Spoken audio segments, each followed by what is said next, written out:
All of his co-workers were gone. What could it mean? Stanley decided to go to the meeting room. Perhaps he had simply missed a memo.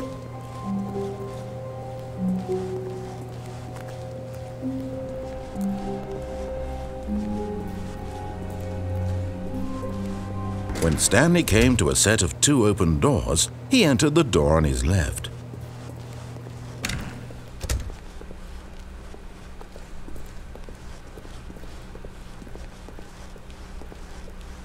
Yet there was not a single person here either.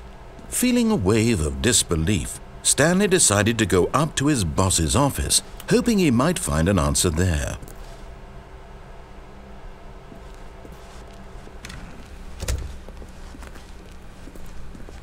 Coming to a staircase, Stanley walked upstairs to his boss's office.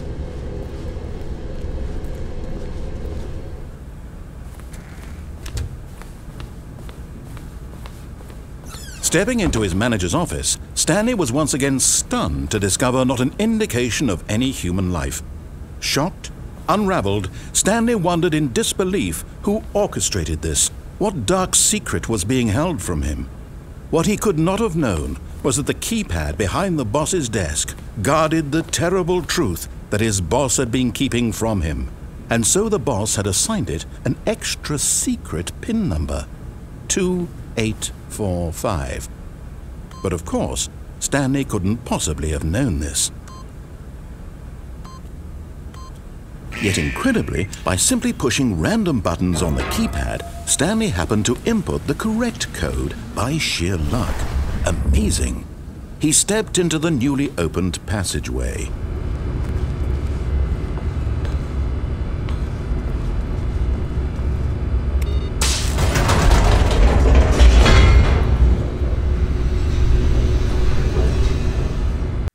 Descending deeper into the building, Stanley realized he felt a bit peculiar. It was a stirring of emotion in his chest, as though he felt more free to think for himself, to question the nature of his job. Why did he feel this now, when for years it had never occurred to him? This question would not go unanswered for long.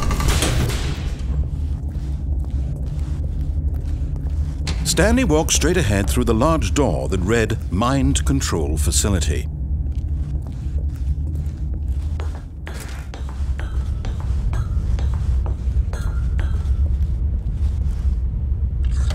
The lights rose on an enormous room packed with television screens. What horrible secret did this place hold? Stanley thought to himself. Did he have the strength to find out?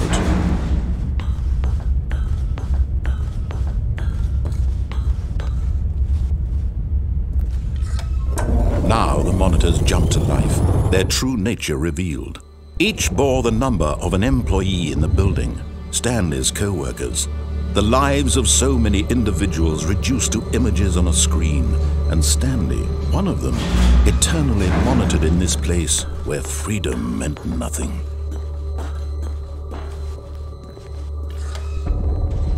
This mind control facility, it was too horrible to believe. It couldn't be true. Had Stanley really been under someone's control all this time? Was this the only reason he was happy with his boring job? That his emotions had been manipulated to accept it blindly? No, he refused to believe it. He couldn't accept it. His own life in someone else's control? Never! It was unthinkable, wasn't it? Was it even possible? Had he truly spent his entire life utterly blind to the world? But here was the proof, the heart of the operation. Controls labeled with emotions, happy or sad or content, walking, eating, working, all of it monitored and commanded from this very place. And as the cold reality of his past began to sink in, Stanley decided that this machinery would never again exert its terrible power over another human life, for he would dismantle the controls once and for all.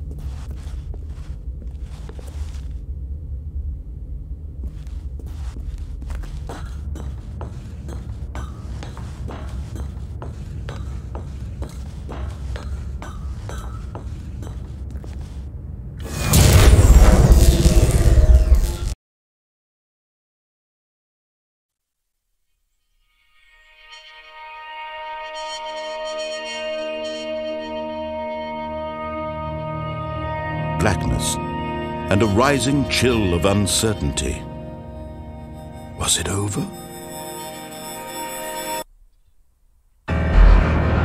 Yes!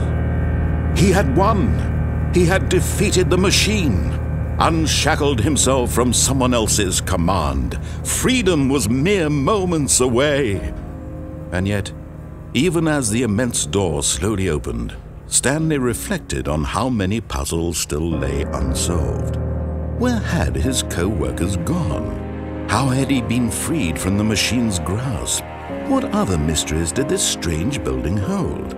But as sunlight streamed into the chamber, he realized none of this mattered to him, for it was not knowledge or even power that he had been seeking, but happiness. Perhaps his goal had not been to understand, but to let go. No longer would anyone tell him where to go, what to do, or how to feel. Whatever life he lives, it will be his. And that was all he needed to know. It was perhaps the only thing worth knowing. Stanley stepped through the open door.